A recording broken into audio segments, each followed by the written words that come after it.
अभी next class को start करेंगे। कल हम लोगों ने जैसा कि ताम्र पाषाण काल के बारे में पढ़ा, उसके कुछ कुछ इंपॉर्टेंट चीज़ों को पढ़ा, तो आज उसकी क्विज से स्टार्ट करते हैं। आई होप आप सभी ने जिन जिन लोगों ने पढ़ा है उसका रिवीजन ज़रूर किया होगा। तो ये क्विज का पहला क्वेश्चन आपकी स्क्रीन पर है। तो देखिए, आहार संस्कृति को अन्य किस नाम से जानते हैं? तो ये बताइए कौन कौन सी संस्कृतियाँ थीं ताम्र पाषाण काल की, कौन कौन सी संस्कृतियाँ थीं? मैंने बताया 3 संस्कृतियाँ थीं। एक तो आहार संस्कृति,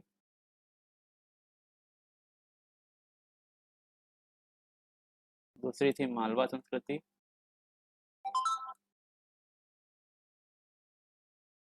और तीसरी थी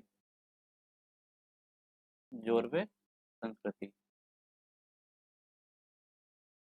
अब देखिए यहाँ पे ये 3 संस्कृतियाँ। अब आहार संस्कृति के बारे में क्या था कि इसको बनास संस्कृति के नाम से भी जानते थे। क्यों? क्योंकि ये बनास नदी घाटी के किनारे बसी थी।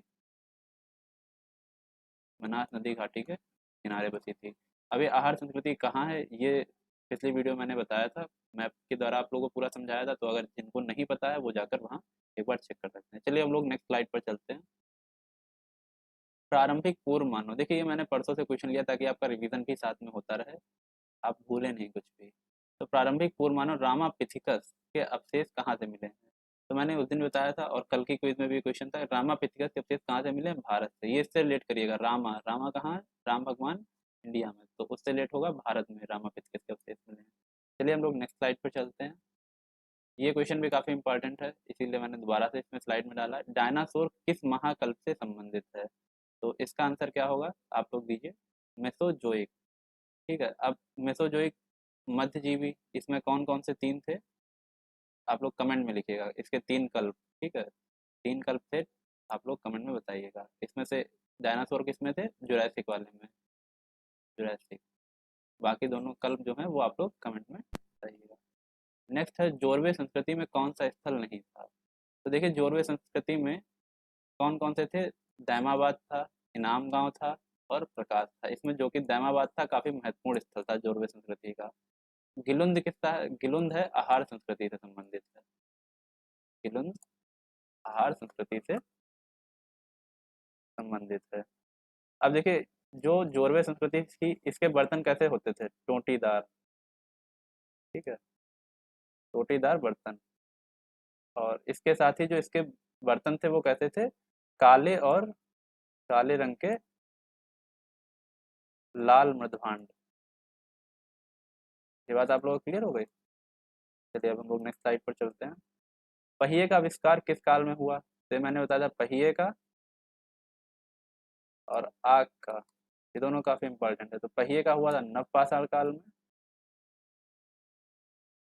और आग का कब हुआ है? पुरापाषाण काल में। तो इसका आंसर क्या हो जाएगा? C option. नेक्स्ट स्लाइड पर चलते हैं। देखिए, खेती के सर्वप्रथम साक्ष्य, तो कल हमने बताया था चावल के सर्वप्रथम साक्ष्य कहाँ से मिले थे? कोल्डा हवा, कोल्डी हवा। ठीक है, कोल्डी हवा। तो ये प्लेस कहाँ है? बेलन घाटी, इलाहाबाद। ये क्वेश्चन काफी बार पूछा जा चुका है। और अगर ये पूछा जाता है कि खेती के सर्वप्रथम साक्ष्य कहाँ से मिले हुए हैं, तो इसका आंसर क्या हो जाएगा? मेहरगढ़। और मेहरगढ़ कहाँ पे है? आप लोग बताइएगा, ये पहले बता चुके हैं, पाकिस्तान में है। पाकिस्तान में कहाँ पे, वो आप लोग कमेंट में आंसर कीजिएगा, पाकिस्तान में कहाँ पर है। ठीक, हम लोग नेक्स्ट क्वेश्चन पर चलते हैं। सर्वप्रथम किस धातु का प्रयोग हुआ है? तो देखिए ये भी इंपॉर्टेंट क्वेश्चन है, इसके बारे में मैंने आप लोगों को बताया था कि लोहा, तांबा, कांस्य, चांदी, इसमें सबसे पहले कौन सी धातु यूज में है? तो ये हुई तांबा। तो तांबा का जो यूज है, देखिए ताम्र पाषाण कालीन युग जो है, हमने कल क्या था 1800 से लगभग 800 ईसा पूर्व बताया था। 800 ईस्वी तक, सॉरी, ईसा पूर्व से 800 ईसा तक बताया था। माना जाता है क्या? ताम्र युग। बट तांबे का यूज कब हुआ है? लगभग 5000 साल पहले, लगभग 5000 ईसा पूर्व। ये बात क्लियर हुई? तो सबसे पहले तांबे का यूज हुआ है, उसके बाद कांस्य युगीन, फिर लोहे का यूज हुआ है। तो ये बात आप लोगों को क्लियर हो गई? अब नेक्स्ट क्वेश्चन पर चलते हैं। देखिए, आहार का टीला लगभग कितने आकार का था? तो हमने क्या बताया था, जो आहार संस्कृति थी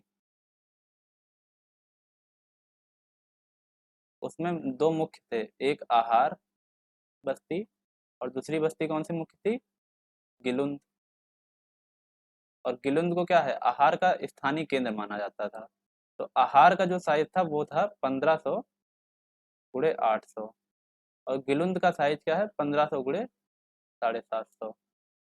ये बात क्लियर हो गई, स्क्वायर मीटर।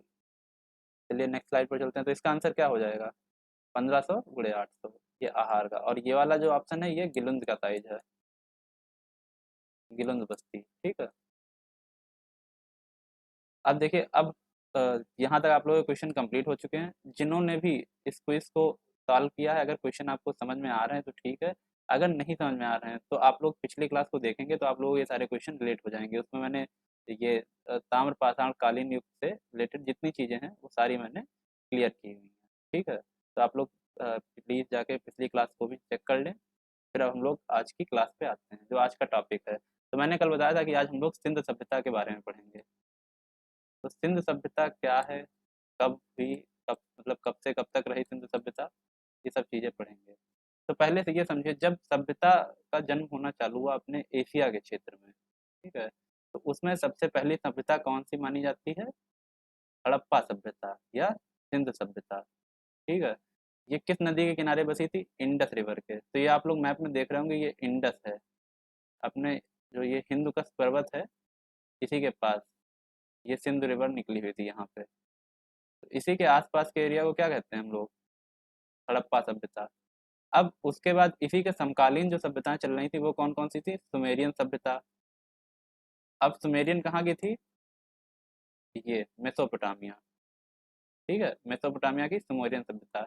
इसे किस नाम से जानते थे, टिग्रिस, नहीं सॉरी, ये टिग्रिस नदी के किनारे थी। किस नदी के किनारे बसी हुई थी, टिग्रिस के।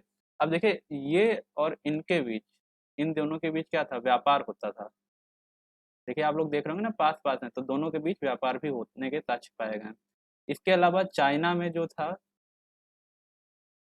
चाइना की सभ्यता भी पनप रही थी, एंशियंट चाइना जिसे कहते हैं। किस नदी के किनारे, हांगहो रिवर या येलो रिवर, इसे येलो रिवर के नाम से भी जानते हैं। एक और सभ्यता भी इसमें पनप रही थी, इजिप्शियन सिविलाइजेशन, मिस्र की सभ्यता। किस नदी के किनारे, नील नदी के किनारे। ये आप लोग देख रहे होंगे, ये जो नदी है ये नील नदी है, इसके किनारे कौन सी सभ्यता पनपी है, इजिप्ट। ये लगभग चारों समकालीन सभ्यताएं हैं, ठीक। अब आप लोग क्या है नेक्स्ट देखते हैं कि इसके बारे में पढ़ेंगे, किसके बारे में, इंडस वैली, सिंधु घाटी सभ्यता। तो पहली चीज तो इसमें ये चीज देख लीजिए, जो मेसोपोटामिया सभ्यता है वो लोग किस नाम से जानते थे इंडस वैली को, वो लोग मेलुहा वर्ड यूज करते थे। सिंधु सभ्यता के लिए कौन सा वर्ड यूज करते थे, मेलुहा, ठीक। ये थोड़ा सा ध्यान में रखिएगा, क्वेश्चन पूछा जा सकता है। अब हम लोग सिंधु घाटी सभ्यता के बारे में बेसिक बेसिक चीजें जान लेते हैं। तो पहली चीज तो ये है, सिंधु घाटी सभ्यता को अन्य किस नाम से जाना जाता है, तो ये है हड़प्पा, हड़प्पा संस्कृति भी कहा जाता है, या हड़प्पा सभ्यता, क्योंकि ये इसकी एक इम्पॉर्टेंट बस्ती थी या मुख्य केंद्र कह सकते हैं।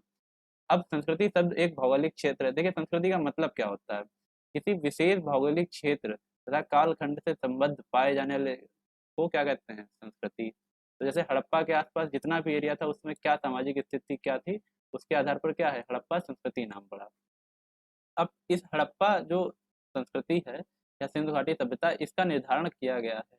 तो इसका निर्धारण काल क्या रहा है, तो ये लगभग जो है 2600 से 1900 ईसा पूर्व के बीच मानी जाती है, इतने लगभग साल रही है। अगर देख हम लोग बात करें रेडियो कार्बन डेटिंग की, जो कि C14 होता है उसके द्वारा की जाती है, तो उसमें क्या है, कितना रहा है, 2350 से 1750 ईस्वी के पूर्व माना जाता है। तो ये वाली ज़्यादा एक्यूरेट वैसे मानी जाएगी, पर अगर ऑप्शन में ये भी है तो आप इसे क्लिक कर सकते हैं। अब देखिए इससे क्या कहेंगे, कास्ट युगीन सभ्यता। अभी मैंने बताया इससे पहले वो ताम्रपाषाण थी, और ये क्या है, कास्ट युगीन सभ्यता है। फिर हड़प्पा सभ्यता जो है भारत की सबसे प्राचीन सभ्यता है, हड़प्पा सभ्यता भारत की सबसे प्राचीन सभ्यता है। इसी के समकालीन अभी मैंने बताया मेसोपोटामिया की सुमेरियन सभ्यता थी, और वो क्रीट सभ्यता भी रही है, नील नदी के किनारे बसी मिस्र की सभ्यता भी रही है, और चीन की सभ्यता भी। तो ये सभी क्या है, समकालीन सभ्यताएं हैं। अभी तक लगभग जो है सिंध सभ्यता के लगभग कितने 1400 केंद्र खोजे जा चुके हैं, जिसमें कि 925 केंद्र क्या है, भारत में पाए गए हैं, और बाकी कहाँ है, पाकिस्तान में। अच्छा, सिंधु घाटी सभ्यता के लोग जो थे वो कहाँ के लगभग निवासी माने जाते हैं, द्रविड़ और भूमध्य सागरी, मतलब माना जाता है कि ये भूमध्य सागरी थे जो यहाँ आए हैं अपने भारत में बसने के लिए। ठीक। अब हम लोग क्या है नेक्स्ट स्लाइड पर चलते हैं और जानते हैं। देखिए खोज से संबंधित तथ्यों के बारे में जानते हैं कि कब खोजा गया, सबसे पहले किसने खोजा। तो सिंधु घाटी सभ्यता की खोज जो है राम बहादुर दयाराम साहनी ने की है अपने भारत में 1921 में। अच्छा, इनके अवशेषों को किसने प्रकाशित किया है, ये थे चार्ल्स मैसन, इन्होंने प्रकाशित किया था। और जॉन मार्शल जो थे, इन्होंने इस सभ्यता को क्या नाम दिया था, हड़प्पा सभ्यता। तो फिर से एक बार समझ लीजिए, हड़प्पा सभ्यता की खोज किसने की, राम बहादुर दयाराम साहनी। कब, 1921 में। हड़प्पा के अवशेषों को किसने प्रकाशित किया, चार्ल्स मैसन ने। और इसको नाम किसने दिया हड़प्पा सभ्यता, सिंधु सभ्यता को, वो दिया है जॉन मार्शल ने। अब सिंधु घाटी के 6 बड़े बड़े नगर थे, अभी हम लोग मैप में देखेंगे कहाँ कहाँ बसे हुए हैं। एक मोहनजोदड़ो, कालीबंगा, धौलावीरा, हड़प्पा, राखीगढ़ी और गनेरीवाला। और इनके दो प्रमुख बंदरगाह हैं, पहला है लोथल और दूसरा सुकोटदा, जहाँ से व्यापार होता था। ये व्यापार किसके साथ होता था, ये मेसोपोटामियन सभ्यता के साथ व्यापार होता था। ठीक। अब हम लोग नेक्स्ट स्लाइड पर चलते हैं और जानते हैं। देखिए सिंधु घाटी सभ्यता का जो क्षेत्रफल है वो लगभग कितने वर्ग मीटर में फैला हुआ है, 12,99,600 वर्ग किलोमीटर में। तो ये कई बार सीधे सीधे आंकड़ा भी पूछ देते हैं। ये कहाँ से कहाँ तक फैला हुआ है, ये पूरब में जो है मेरठ जिला, हम लोग उत्तर प्रदेश में रह रहे हैं, तो उत्तर प्रदेश का जो मेरठ जिला है उसमें आलमगीर तक, पश्चिम में मकरान तट है और वहां तक फैला हुआ है, उत्तर में जम्मू कश्मीर का जो मांडा है वहां तक, दक्षिण में किम सागर के संगम पर, ये भगत राव नाम की जगह है, वहां तक फैला हुआ है। अब अगर हम पूर्वी स्थल की बात करें, क्वेश्चन कई बार पूछता है कि सबसे पूर्वी स्थल कौन है, तो उत्तर प्रदेश का आलमगीरपुर। पश्चिमी स्थल पूछा जाए तो बलूचिस्तान के सुतकांगा डोर, बलूचिस्तान का सुतकांगा डोर सबसे पश्चिमी स्थल। उत्तरी स्थल कौन सा है, जम्मू कश्मीर का मांडा, ये क्या है अखनूर जिला में पाया जाता है। दक्षिणी स्थल कौन सा है, महाराष्ट्र का दैमाबाद। देखिए दैमाबाद अभी हमने जोरवे संस्कृत में भी पढ़ा था, तो ये दक्षिणी स्थल इसका भी है, वहां तक ये सभ्यता विकसित हुई थी। अब सिंधु सभ्यता की नवीनतम खोज देखिए, जो अभी भारत में सबसे नवीनतम खोज हुई है, तो वो कौन सा साइट पाई गई है, धौलावीरा, जो कि गुजरात में है। ये अभी तक की सबसे नवीनतम खोज है। सैंथव सभ्यता का संपूर्ण क्षेत्र कैसा रहा है, जो इसका क्षेत्र है वो कैसा है, त्रिभुजाकार टाइप से, इस तरीके से। अभी हम लोग मैप में देखेंगे कैसे त्रिभुजाकार है। अब यहाँ के जो नगर हैं वो किस आधार पे बसे हुए हैं, वो ग्रिड पद्धति पे। ग्रिड क्या होता है, जैसे आप लोग रह रहे होंगे, अभी यहाँ पे वो व्यवस्था नहीं है, कई जगह पे है और कई जगह पे नहीं है। तो वो इस टाइप से होता है, जैसे ये गलियां हैं चौकोर समकोण पर काट रही हैं। ठीक। इस तरीके से ऐसे व्यवस्था चल रही होगी। जैसे ये घर बना हुआ है, ये गली है, ये घर बना हुआ है, ये गली है, ये घर बना हुआ है, एक बीच से गली निकली हुई बड़ी, ये पड़ोस से भी गली निकली, इस तरीके से मतलब वो हर चीज क्या है, पूरा नगर ही समकोण के आधार पर बसा हुआ था। गलियां मतलब जो गलियां थी वो एक दूसरे को समकोण पर काटती थी। एक और अच्छी व्यवस्था इसकी ये थी कि जो हर घर से नाली निकलती थी, और नाली जो है बड़े बड़े नालों में जाती थी, और नालों से ये शहर के बाहर पानी जो गंदा था वो भेजा जाता था। तो यानी इन लोगों के ड्रेनेज सिस्टम भी काफी अच्छा रहा था, तो इसलिए काफी विकसित सभ्यता मानी जाती है। अब देखिए इनका जो समाज था वो 3 वर्गों में विभक्त था, यानी यहाँ शासक थे, मध्यम वर्ग था और निम्न वर्ग था। तो ये भी मतलब देख सकते हैं कि सोशलाइज होना क्या होता है, कि अगर एक लोग शासन कर रहे हैं, बाकी लोग मध्यम वर्ग के भी, जैसा आज के ज़माने में, और निम्न वर्ग के भी पाए जा रहे हैं, इसलिए ये सभ्यता कही जाती है। अब देखिए मैप हम लोग देखते हैं कि मैप में अभी मैंने क्या बताया था, सबसे पूरब में ये कौन सा है, आलमगीरपुर। ये कौन सी साइट है, मेरठ की। ये कहाँ पे है, सुतकांगा डोर, बलूचिस्तान, समझ रहे हैं, पाकिस्तान के अंदर बलूचिस्तान, सुतकांगा डोर। सबसे दक्षिण में कौन है, ये है दैमाबाद। दैमाबाद समझ रहे हैं कहाँ पे, महाराष्ट्र में। ठीक। और ये कहाँ है, मांडा, मांडा कहाँ पे, जम्मू कश्मीर में, ये सबसे उत्तरी साइड है। तो सबसे दक्षिणी साइड दैमाबाद, सबसे उत्तरी साइड मांडा, सबसे पूर्वी साइड आलमगीरपुर, और सबसे पश्चिमी साइड सुतकांगेडोर है। अब देखिए, अब ये देखिए सिंधु नदी है निकली हुई, ये सिंधु नदी निकली हुई है, और पूरा मेन जितना भी बसा हुआ है वो इसी किनारे। ये देखिए मोहनजोदड़ो, तनहुदड़ो, कोटदीजी, बालाकोट, ये मतलब जितनी भी इंपॉर्टेंट साइट्स हैं वो सब सिंधु नदी के किनारे बसी हुई हैं, इसलिए क्या इसे सिंधु सभ्यता नाम दिया गया। अब हम लोग आगे देखेंगे कि और कौन कौन से इंपॉर्टेंट हैं, जो अभी देखिए हमने आपको क्या बताया था, 6 इंपॉर्टेंट साइट बताई थी, उसमें पहली कौन सी, मोहनजोदड़ो, कहाँ पे है, ये एरिया क्या है, यहाँ तक कि ये भारत का एरिया, और सॉरी ये भारत का एरिया है, और इसके इधर का एरिया ये पाकिस्तान में हो गया, मोहनजोदड़ो। कालीबंगा कहाँ है, ये बताइए, भारत के अंदर साइट आ रही है। हड़प्पा कहाँ है, ये भी पाकिस्तान में है, ठीक है। पाकिस्तान का पंजाब जो एरिया लगता है उसमें ये है। उसके अलावा राखी गढ़ी, ये भी हम लोग के अपने भारत में आता है। ये यहाँ देखिए, तुर्कोटदा, ये कहाँ आएगा, भारत में। धौलावीरा, अभी मैंने बताया सबसे जो नई साइट खोजी गई है वो कौन सी है, धौलावीरा, गुजरात। उसके अलावा लोथल, रंगपुर, ये सभी कहाँ है, भारत की साइट।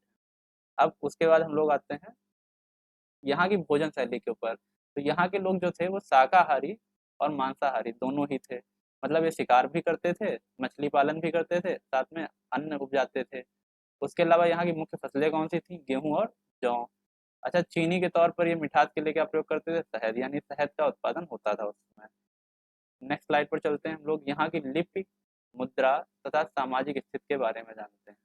तो यहाँ के जो निवासी हैं ऊनी और सूती वस्त्र पहनते थे। देखिए यहाँ क्या है, सुई का, सुई मतलब पाई गई है, तो इससे ये पता चलता है कि ये लोग क्या है, सिले हुए कपड़े पहनते थे। कैसे, सिले हुए। ये बात क्लियर हुई है आप लोगों को।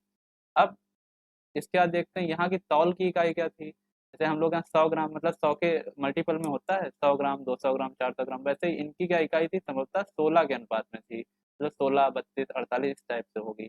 अच्छा, जो इनकी लिपि है वो कैसी है, भाव चित्रात्मक। मतलब अभी तक इसको पढ़ा नहीं जा सका है, ये कुछ ऐसे इसमें ये लोग सिंबल बनाते हैं इस तरीके से। तो ये इस टाइप के सिंबल अभी तक पढ़े नहीं जा सके हैं, इसको क्या हम लोग कहते हैं, भाव चित्रात्मक। अब इसे लिखने का तरीका क्या था, पहली लाइन दाईं से बाईं ओर लिखी जाती थी, ठीक है। ये स्टार्टिंग करी जाती थी। अगर मान लीजिए एक से ज़्यादा पंक्ति हैं तो क्या करते थे, पहले पंक्ति को दाएं से बाएं और दूसरी पंक्ति को क्या है, बाएं से दाएं लिखते थे। देखिए इंपॉर्टेंट है, पूछा भी गया क्वेश्चन है कि पहली पंक्ति को दाएं से बाएं लिखते थे और दूसरी पंक्ति को इससे लिखते थे, बाएं से दाएं, और इसी क्रम में आगे भी लिखते जाते थे। और क्या यहाँ पे देखते हैं, यहाँ पे कई सारी जो है मातृ देवी की मूर्तियां मिली। इससे पता चलता है कि यहाँ मातृ देवी की उपासना होती थी। और ये समाज कैसा था, मातृ सत्तात्मक समाज था। कैसा समाज था, मातृ सत्तात्मक। तो ये बताइए इस समय कौन सा सत्तात्मक चल रहा है, मतलब किसकी सत्ता ज्यादा मानी जाती है। तो इस समय हम लोग देखते हैं पितृ सत्तात्मक है समाज, पैट्रियार्की जिसे कहते हैं, पितृ सत्तात्मक। घर में किसकी चलती है, मम्मी की या पापा की, मतलब चलती तो मम्मी की है, वो अलग चीज है, बट माना यह जाता है कि पापा की पावर ज्यादा है। जैसे आपको रुपए चाहिए तो आप मम्मी से कहेंगे जरूर, पर देते कौन है, पापा देते हैं, तो इसलिए पापा की तो चलेगी। तो ये पैट्रियार्की है इस समय, पैट्रियार्की। और उस समय क्या था, मातृ सत्तात्मक था। तो अब ये बात क्लियर हो गई आप लोगों को। अब सिंध सभ्यता में जो बर्तन थे वो किस चीज से बने थे, टेरा कोटा के। देखिए टेरा कोटा क्या होता है, आज भी हम लोग बर्तन यूज करते हैं। मिट्टी को आग में जब पकाते हैं, मिट्टी को आग में पकाकर बने बर्तन कैसे कहलाते हैं, टेराकोटा के। ये इसमें काफ़ी महंगे आते हैं टेराकोटा। और इस पे क्या करते थे, काले रंग की डिजाइन की जाती थी या लाल रंग की डिजाइन की जाती थी। और इस समय समाज में क्या है, पर्दा प्रथा भी पाया गया है, इसके भी साक्ष्य मिले हैं। देवदासी, इसके साक्ष्य मिले हुए हैं। और वैश्यावृत्ति के भी साक्ष्य मिले हुए हैं। अब देखिए सिंधवासी जो हैं बतख को बहुत पवित्र मानते थे। जैसे हम लोग अभी क्या है, गाय को पवित्र मानते हैं, वैसे ये लोग क्या है, बतख को बहुत पवित्र मानते थे। इस काल की मुद्राओं के बारे में देखते हैं। मुद्राओं के आकार कैसे थे, वर्गाकार, चतुर्भुजकार या बेलनाकार, ठीक है। इसकी मैंने पिक्चर नहीं ऐड की, वरना ऐड कर देते। चलिए नेक्स्ट क्लास में दिखाएंगे आपको कैसी, इस टाइप की। अब ये किससे बनी हुई थी ये मुद्राएं, ये मुद्राएं बनी थी सेल खड़ी नामक दास से। ये क्वेश्चन इंपॉर्टेंट है, आपको क्विज में क्वेश्चन भी करा देंगे। सेल खड़ी नामक धात से बनी थी मुद्राएं। और अभी मैंने बताया कि इनको सुई की जानकारी थी, यानी कपड़ा बनना भी जानते थे। अच्छा, इसका नष्ट होना क्या है, देखिए नष्ट होने के लिए वैसे तो अलग अलग लोगों ने अलग अलग अपने मत दिए हैं, पर उसमें सबसे ज़्यादा मान्य क्या है कि ये बाढ़ से समाप्त हो गया। कोई बहुत बड़ी सिंधु नदी में बाढ़ आई थी जिसकी वजह से ये पूरी सभ्यता क्या हो गई है, विनाश हो गई है। तो चलिए हम लोग नेक्स्ट स्लाइड पर चलते हैं। तो आज के लिए स्लाइड खत्म हो चुकी है, आज इतना ही। कल हम इससे जुड़े जितने भी मेन मेन राज्य हैं, सॉरी मतलब बस्तियां हैं, जैसे हड़प्पा, एक सेकंड मैप पे, हाँ जैसे कि ये देखते हैं,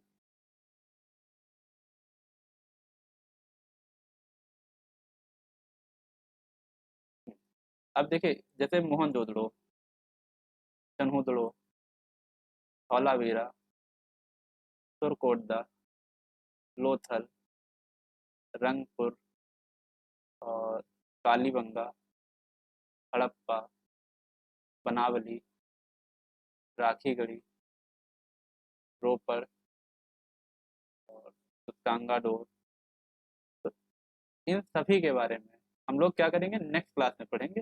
पूरी मतलब जो भी जितनी भी इम्पोर्टेंट चीज़ें या इम्पोर्टेंट डिस्कवरी हुई हैं इन सब जगहों से, कि मोहनजोदड़ो को मृतकों का टीला कहते हैं, या जो भी इम्पोर्टेंट फैक्ट्स हैं, वो हम लोग क्या करेंगे, कल की नेक्स्ट क्लास में कंटिन्यू करेंगे। तो आज की क्लास के लिए हम लोग इतने रखते हैं। और प्लीज़ इस चैनल को सब्सक्राइब करिएगा ताकि आपको और अच्छा कंटेंट प्रोवाइड कराते रहें। अगर आपको स्लाइड अच्छी लगी हो, वीडियो अच्छी लगी हो, तो लोगों दोस्तों में शेयर कीजिएगा। और आज के लिए इतनी क्लास, नमस्कार।